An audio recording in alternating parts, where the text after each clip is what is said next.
right, our last topic this week, we will be revisiting the great Aaliyah's second album, 1 in a Million. Love you, babe. Love you, babe. Crazy. Love you, babe. That I think you can listen to that album now like it's brand new. I mean, they did just re-release it. We just got it re-released. Holding on to it for streaming services for a little while. Oh yeah, was it the Blackground? Yeah, the Blackground and Tank stuff too. Tank got wrapped up in there too. Tank stuff. And Player too, wasn't it? Yeah, it was a Tony Braxton album that was caught up in that. yeah. So it's a lot of things that finally came out. Because again, for years I didn't realize, like, why can't I find Slowly by Tank? But as soon as it was available, I made sure to add it to a playlist. But I think it's realizing that that's her second album, but it's really her first. Yeah, like it's for this new era of who she is as a woman too. New producers, new producers, new everything, and completely different sound. And I think, like I said, you knew her from the first album, but the second album is when we really found out who she was. And when I was reading some of the background on the album, and essentially the controversy that was going on with her and the artist who should not be named really caused some issues with her trying to do the next album and getting production and everything. She said that, Aaliyah discussed the record's direction. She said, I wanted to maintain my smooth street musical image, but wanted to be funky and hot, yet sophisticated. And the people that were working on the album for her weren't doing that. So fun fact, our friend Sean Combs was working on the album first. He was one of the first people to work on her second album. And then that did not work out. Vincent Herbert, who we know from Tamar, Tamar Braxton's husband. He's done a lot of shit in the game. Yeah, so he was approached to work on 1 in a Million, and they said he's one of the first collaborators there. They were basically allowed to build a sound for the record. They said Aaliyah recorded about 8 songs with Vincent and Craig King, and only like 2 of those ended up on the album. Oh wow. And then I was trying to think, there was somebody else that, like, pretty much a lot of people ended up trying to work on it. But she ended up, where is it? How she ended up there. The one I gave my, Diane Warren came a part of the album's production as well after reaching out. Daryl Simmons. Yeah, the unsung cat of the Babyface crew. That's like their third man. L.A. reading them. Daryl Simmons, who produced that. Who's the producer? That's like the third dude from Babyface. Like Diane Warren wrote the one I gave my heart to, which was originally set to be produced by Babyface. However, he was unable to finalize the work due to unforeseen circumstances, so they got Daryl Simmons to do it as a replacement. And then so the Aaliyah and Dudu Kalman started trying to find innovative producers that weren't widely known to produce 1 in a Million. And the ultimate goal was to find Aaliyah her individual artistry defining sound. And Kalman started meeting with numerous obscure songwriters and producers, including Timbaland. And then when Timbaland played the beats, then that's when he kind of like knew. He said, but with Timbaland and Missy, they were like, oh, they're probably not gonna like us. Nobody know us, and we're kind of weird. And Aaliyah loved it, and we know that the rest is history. And it coming off of the Devontae thing too, and they probably like, man, dude, like this is our next shot. Like Devontae thing didn't work out. We got to do this. Yeah. So there was so much. They said in the effort to generate visual awareness for 1 in a Million, Blackground Records ran advertisements on cable channels such as BET and The Box from June 24th to August 6th of 96. The music video, If Your Girl Only Knew, the lead single, was serviced to both local and national video shows on July 8th. After that video's premiere, they started launching advertisement campaigns. They put her in different magazines like 17, The Source, Sister to Sister, YSB. That just took me back. YSB. Damn. Shit. Okay, so oh my God. This was Tommy before she did the Tommy ad. Right. This wasn't Tommy ad time yet, but this would bring on that. So due to her, it was a perfect storm. Due to her outstanding academic performance in high school, Black Round planned to run advertisements in React, which was an educational teen publication inserted in various daily and weekly newspapers across the U.S. And since Aaliyah was an advocate for breast cancer screening and crusades against Alzheimer's disease, they also planned for her to do a series of public service announcements on those topics. So this is back, ladies and gentlemen, when you had a record deal and there was actually something called artist development and marketing, where you came in, you may have had an album, you may have had a deal, but you wasn't out here putting shit out. There was a team of people put together to ensure that when you did drop, that your shit was right. They were making sure that your image was right. They gonna change all this stuff. They got to do and you see it actually when you watch some of the older movies about Black acts. When you look at the Temptation movie, or even when you look at the Jackson, what's the chick Susan the Past? Yeah, like even with the Jackson 5 movie, them sitting around and trying to figure out like, okay, what are you gonna wear? What's this gonna be? And what's that gonna be? That's what was going on. So that marketing of places to put her is genius, right? Then again, she's young, so it's as I mentioned before we started this, I was like, Aaliyah was like your older cousin. Right, like she was a couple of years older. If you're from St. Louis, she lived in Chicago, and she come to St. Louis, whatever. Right, they come. The family would come back. She'd come back, and you'd be so excited to see her because she always wore the latest fashions. She knew the best dances, and she'd come back and teach you. She might let you play around with her makeup a little bit, playing your hair, talk to you about boys and all of that. And you'd be like, I have the best cousin ever. Like my big cousin, that's who she was. So for women, for girls, she was, like I said, she was that big cousin. Like you weren't jealous of her. You didn't, and you wanted to be like her, but in a sense of, I want to be next to her. Right. Like, I don't want to be better than her. Like, I want to be next to her. Like, I like her. Where I'm saying, like, I like how she dressed. I want to hang out with her. I want to be best friends with her. That's going to be my homegirl. And dudes, kind of the same thing. Like, that was the girl. And if you could get her number, nigga, you just won. Right? Like, you definitely, she hella cool. Like, maybe you want to approach her. Maybe you're like, I don't know. But she was basically kind of like how they look at Rihanna now. She was like that cooler version of Rihanna, like 90s version, without the weed. I agree. Without all the weed smoke. And I think there's an approachability too, because I also feel like back in a dude would approach Aaliyah before he approached Rihanna.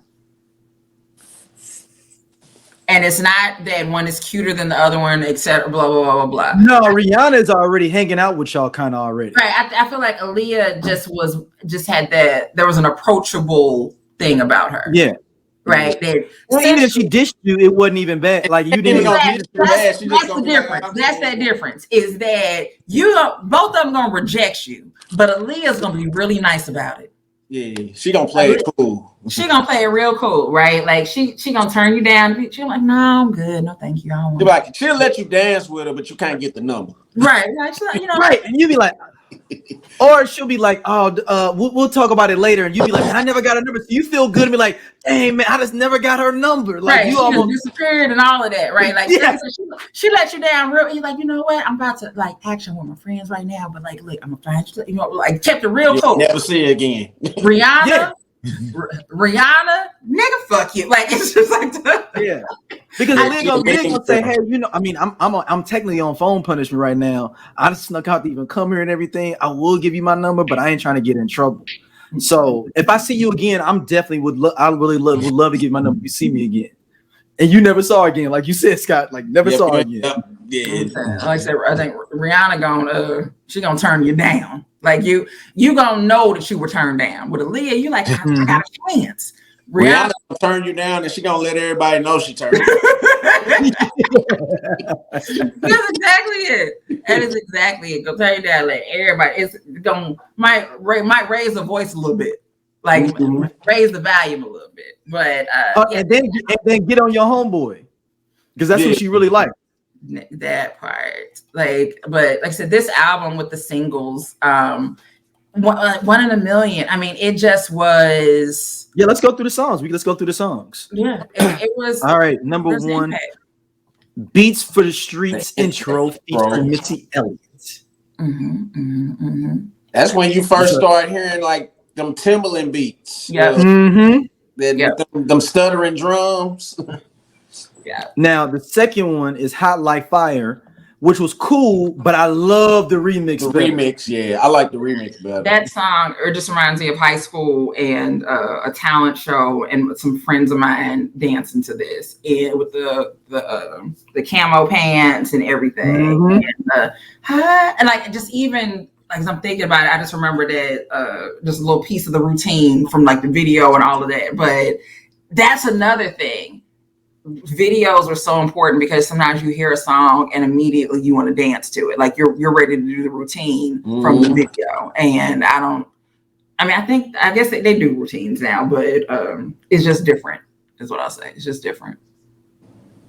All right. Next track on the album, the name title track of the album, One in a Million. Which when you heard it, when I first heard that, I remember I bought this album at the Galleria. It was off the strength of another song, If Your Girl Only Knew, was the reason I bought it. And I was like, man, and I was in a store. I was at Music Land. I was right there at the front where across from the Cheesecake Factory now. That was right there at the front. And I was like sitting at the bank. I was like, man, I mean, that dude was involved with the last album. I don't know. This is even then though I was saying that about. I was like, oh, Timbaland. But what made me buy it is because I just got familiar with Timbaland and Missy, and then Genuine I think I just bought that Pony, and I was like, so I was like, man, they on fire with these beats. I gotta get this.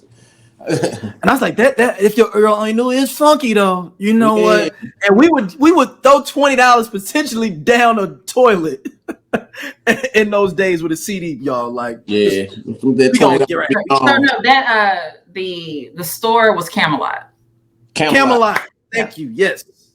Camelot. Like that was Camelot right there. One in a Million, the way that beat coming. I remember when I had my you're like, whoa. Yeah, them drums are crazy. Right. And then Aaliyah unfortunately was faking us out, and she kept on wearing her hair over her eye. So for a long time, people thought that she was cockeyed because yes, I remember that rumor. That was the rumor. On the first album, she wore shades all the time. Right. You never saw her eye. She had shades on first, and then next album, she's covering that eye up. So it's like, okay, so this girl got a bad eye. All right, got it. And then come to find out, no, the fuck she does, and she's perfect. She's absolutely perfect. There's nothing wrong with her whatsoever. But I definitely remember believing that she had a lazy eye. Mm-hmm. Sorry, that was standard rumor back then. Like that was standard. That actually made sense. And like that's based on this circumstantial evidence, this is the conclusion that we've drawn, right? Compared to other ridiculous 90 rumors that have no whatever. Then next up was hold on, I lost my spot. If Your Girl Only A Girl Like You featuring Tretch, which was the KG produced I don't remember that song. That's the one KG produced that one. I have to go back. From Naughty by Nature. From Naughty by Nature. Tretch is on it. It's a cool joint. Tretch is good. Tretch is good on an R&B song, low key. I know we talk about Fabulous, but like it was a time period where Tretch was on like an R&B joint, like the John Nate joints, the joint with Monica, Nobody, like this track. He was just like a little cocky. He even did his thing on the song with 3LW, the jam. Yeah, with 3LW. Yeah. That's what I'm saying. Like it's a small pocket of time. Tretch was good on R&B songs. Go ahead, Stacey. What'd you say? I don't know. You don't know it. Okay. Next up. I don't remember what I said. I don't. If Your Girl Only Knew, which was that was with the first single. Yeah, that's what got me in. I remixed that song and changed it to If Your Hair Only Grew. Oh no. You probably leave alone. You probably brush your hair, break out the comb, and then you'd be glad that your hair had grown, and you wouldn't have to wear weave. There was a time period where there was kind of, y'all may not understand, though, it was a time period where there was a backlash against women that dare wear weaves. I know now that doesn't mean anything in this society, but there was a period of time where, like, if you got caught wearing a weave, like, unless you was going to be in a wedding or like convocations or prom, that it was it could come back to bite you. It was all about is that your hair? Exactly. Like in the 90s, watch the old episodes of Martin and how Pam gets treated about the weave, or even the Def Comedy Jam, but like it was a weave joke. He said he was like it's a horse in Central Park, a bald horse in Central Park shivering because they don't have their hair. So it was all the idea of horse hair and all of that. So yeah, I literally thought we was made by horsehair because of those jokes that was made like that. I literally thought that was it. If your hair only, it was just so funky, man. It's a nice song. That guitar. Yeah. But Tim's ad-libs a lot of times make songs. And it's like, and his ad-libs are very simple, but they make that song. Like just that what you're saying, huh? Like that's it's not a big deal, but it makes that little, just like on it's not on the album, but the one on Dr. Dolittle with the baby crying. Yep. Yeah. But when the baby ain't crying, it's like laugh, whatever. But no, the baby laughter, which is that same baby is laughing on Ludacris' Fat Rabbit. Yeah. It's the same baby. Oh, really? Same, like listen to the end of Timbaland. Timbaland recycle all his sounds. Yep, same thing. Yep. Wow. But what was I thinking? Shit balls. It just left my head. It's gone. I never tripped off that. Yeah, I think the first time I heard Fat Rabbit and I heard the baby, I was like, wait a minute. But and that time there was no going to look it up, but I know what I heard. I could at that time I could play both songs and be like, okay, this is the same shit. And then he'll use that little Godzilla sound on them Genuine songs, the ones on 100%. Yeah, he just has those little sounds, but like the Timbaland's ad-libs in the Say My Name remix. His ad-libs on that, it changed. One, the remix is way better than the original song, but his ad-libs, because there's a version without his ad-libs on there of the remix, and it's just absolutely not the fucking same. Yeah, it sounds naked. It sounds naked. His ad-libs is like, because he's talking back, like he's responding to her, and without that, you lose. Yeah, I think the remix helps you understand the point of the song versus which is funny that the remix is the slow version and the original is faster. But the original fast version, you don't get it. The slow version, you understand what the hell the point of the song is. But anyhow. Next up was Choosy Lover, old school and the new school version. So it had a slow version and a little like the kind of updated version. It was remake cool. It Isley Brothers joint. It was cool. It was cool. Yeah. Version. It was cool. I mean, it ain't messing with the Isley Brothers version. I mean, I'm not trying to be the old man with that, even though we the same age, but I could see how the old heads like, I mean, they ain't got nothing on rhyme. Yeah, I get it. You right. Oh yeah, She you did right. they like she did a thing with the other song. Right, but she ain't messing with Ron on this one. One of them I really like this song, "Gotta Give It Up" featuring Slick Rick. Yeah, they redid the Marvin Gaye. Yeah. So she said in the interview she wanted some real party songs. So when my uncle played that original track for me, I thought of how I can make it different. Slick Rick was on work release at the time, so Vincent got him on the song. Yeah, because that was like his first. Wasn't that like his first thing since like while he was locked up? Yeah, he had just got out around that time. Slick Rick had been locked up for about 4 years or so, 4 or 5 years at that point. And he just was getting out. Slick Rick was on everything in '96 too. He was like on Muddy Professor soundtrack. He was on with Montel Jordan songs. So remember, they said during the recording process of the song, the producer sat for hours writing down the lyrics because they didn't know them. Of the original. So producer Craig King stated, he said, "To me, the funniest part was trying to figure out the lyrics. Marvin Gaye sang in such a crazy way, a lot of words we didn't know. We had to sit there for hours making sure we were writing it down properly. We still think we might have gotten some of the words wrong."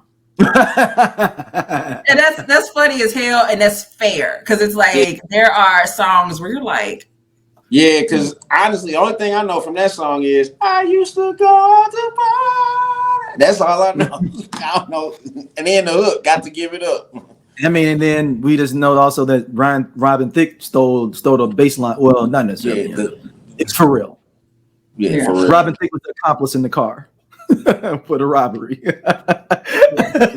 He got to do 5. He got to do 5 in jail. But he drove the getaway car. Pharrell was the one who ran in. He ran in the store and grabbed it. Robin, unfortunately, didn't know that they were going to go rob the store. He was the getaway driver. He just thought, like, okay, he said he finna go in and get him some gum. I'm finna sit here. He's sitting here texting his friends and all that, texting his girlfriend. Here come Pharrell hopping in the car. Or drive, nigga, drive. Okay, baby, I'll call you back. And it's like in Caught Up, Scott. And caught. You remember Caught Up with a dude? His boy was like, "Yeah, let's go out to the club. We finna stop by the bank," and he robbed the bank, and that's how he ended up going to jail. That's exactly what he probably like. He pulled up. He's like, "Hey, you like Marvin Gaye?" I'll be right back. Hey, you like Marvin Gaye? I'll be right back. Hey, walking through the grapevine. All right, next up was another dope joint, 4-Page Letter. That's my favorite song on the album. Turn me up in my headphones. Turn me up a little more. And some more. Like, bitch, can you hear? Like, she has to like 7 times. A little bit more. Hey, turn it up some more. Hello. Yep. like, sorry. But that song reminds me of this dude, Bobby Stewart. Like that the video. So at my high school at Metro, we had a TV in the cafeteria. So we watched videos at lunch or during the day. And this would come on. And I'll just say this, like Bobby's life stopped when this video came on. 4-Page Letter came on. He just was in like that, and he's like that little stomp that was doing. He was like, that's her. Like that's how she's trying to bring me in. That little stomp. That's her trying to call me over. So shout out to Bobby Stewart because that song will always remind me of him. But I love that song. When last time you wrote somebody a 4-page letter? Yeah. Also, if a girl wrote you a 4-page letter in the 90s, would you have read it? Yeah. Yeah, you gotta read whatever somebody writes you. Yeah, because you was happy to get a letter back then, period. Yeah. You ever had somebody mail you a letter? Yeah. Man. And I enclose it with a kiss. And when I write, spray some perfume on it, make it smell good. Right. She said, when y'all write him, he better get it on time. That is a lot of pressure to put on the post office because you gotta overnight that. They are not good at delivering things on time. But that's definitely a great song. The next one, Everything's Gonna Be All Right, produced by the great Rodney Jerkins. It was a cool song. Yeah, I like that one. Yeah. Then after that was Giving You More, Who is J Dibs? I don't even know who that producer is. I don't think it matters. I don't remember. I don't think I really liked that song. If I remember. Darren. J Dibs is Darren Jenkins. Darren Jenkins. Okay. He's done a couple of things. Look like he did something for Vanessa Williams, "The Way That You Love Me," back in the day. Oh, dang. Okay. I mean, right. Like that was a throwback, right? But wait a minute. He produced Joe's "I'm in Love," and looks like Key Sweat, "Keep It Coming," maybe. Okay. So okay. All right. So he did a lot of New Jack son. He did some stuff. No. He's straight. Yeah. He ain't no slouch or nothing. You know? We can learn something. He got some decent mailbox checks coming. Yep. Next up, "I Got Your Back." This is, I guess, your one Jermaine Dupri song that got through the cracks. Yeah, like I said, there were a few. "I Got Your Back" was the sole track created during the sessions with Dupree to be included on "1 in a Million." It was written and produced by Dupree and Carl Solo within 3 to 4 days. What's funny is I wonder if Jermaine Dupri knew or not. Like, I wonder if he didn't find out that only one track made it till he actually got the CD in his hand, or did he know ahead of time? I don't know. Because they say a lot of times producers will be like, "Oh, dang, I got 6 songs on here." Or I don't have 6 songs on here. Like, what's going on? I worked on 12. Hey, look, all they can do is submit your work and we'll see what we use. See what comes out on the final product. Right. Like I said, they said that Diddy they had been working on it forever. There was a lot of 8 tracks that Vincent Herbert did and only 2 ended up there. Yeah. So Then next we got "Never Giving Up" featuring Tavarius Polk. I'm trying to figure out who he is. I like that one too. That was that's the one that she had the crowd singing back. Is that the last song? Yeah. Oh, he just passed away. Is this a different Tavarius Polk? He's born in 81. Okay. If he's born in 81, 96. He'd been like 15. He'd have been 15. So no. So basically, I was producing on there on this track. Yeah, no. We said that not to say it's not possible. But that's not possible. That's not. Oh no, I found Tavarius Polk. Oh no, hold on. This may be the same person. This dude said he's the king of R&B. Tavarius Polk. Who is it? On his Instagram. You said who is it? The king. Who is the king of? I'm like, Jack Keys think he the king of R&B. Like, what are you? This might be the same person. He might have produced this at 15. Yeah, I guess Teddy Riley did the show. Like I said, it's not impossible. I think I found his LinkedIn page. Yeah, I just clicked on it. Oh, is he still alive? Hey, it's looking like this might be the same guy. Is okay. So I'm going with it. But I don't. But it says he was a lead singer in 96 to 99 on Atlantic Records. It's not possible. If you had was he in a group? I don't know. Here's my thing. Also Tavarius Polk is not a common name, especially in early. But as I'm looking at his bio, it's him. Like, it's exactly who it is. And he's like, he was co-writing records for Mindless Behavior, Nas, Benzino, JoJo, and Tamar Braxton / Herbert, Michael Jackson, to name a few. And then and actually having his vocals and arrangements appear on Aaliyah's 1 in a Million LP, 2 hidden tracks with Biggie. His group Soulja was offered contracts by various labels and finally inked a deal with Vincent Herbert at 3 Boys from Newark and East West Electric. So I don't know who wrote his thing for him. Like, I just feel like if you are that is him. That's him. I'm on his Instagram. They got rest in pieces all on his IG. I'm like, yeah, so like this is him, but I really needed his publicist or someone who has read a book to do his bio. But yeah, it's him. That is him. Yeah, he passed away beginning of this year. He was a kid. Like, so yeah, it was his. So just looking at this though, it's his just singing. It's his vocals. So not production. Yeah, he's just featured on it. He didn't produce. Yeah, he's just so that's a feature. So that's. I mean, hell, Blue Ivy was how old when she got her Grammy for singing? So, or being on the thing. So you can. It's like I said. It's all right. Tavares, R.I.P. to Mr. Tavares. Because again, that is not The next track, "Heartbroken," produced by Timbaland. This was a cool song. This was a cool song from Timbaland. Next up after that was "Never Coming Back" from Missy Elliott and Timbaland again. And then this is one that I liked a lot. Number 15, "Ladies in the House," featuring Missy and Timbaland. That was pretty dope.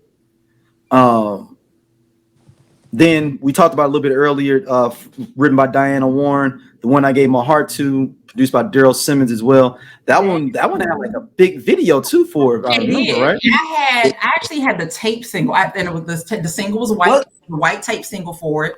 I don't remember what was on the other side of it though. Wasn't that on the soundtrack? Or I'm thinking of another slower song she had. It's not on the soundtrack, but the video would make you think it was like a Disney movie or something. And I think there's two versions of it. I think there's an album version, and then there's a different, because there's a, there'd be a video version, album version, radio edit. But I know that I've heard two versions of it, and the sound is a little different. But Aaliyah, she sang on this. I would say this though. I would. I don't know if I would want to have heard her sing it live. Yeah. Why do you say that? Aaliyah is a lot of things. An amazing singer was not one of them. And when Diane Warren writes a song for you, for the kiddies out there, if you don't know who Diane Warren is, go Google her. That's all I'm gonna say. Google Diane Warren, period. I love the song.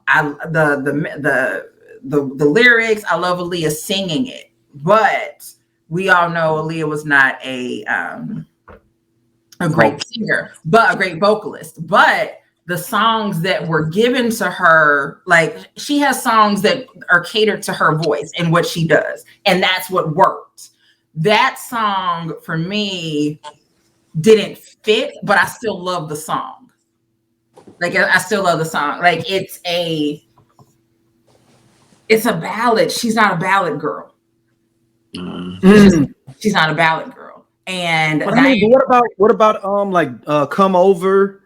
Those aren't ballads. "Come Over" is a ballad. Think of the difference think of like all Whitney Houston's majority of her songs, right, were all ballads, right?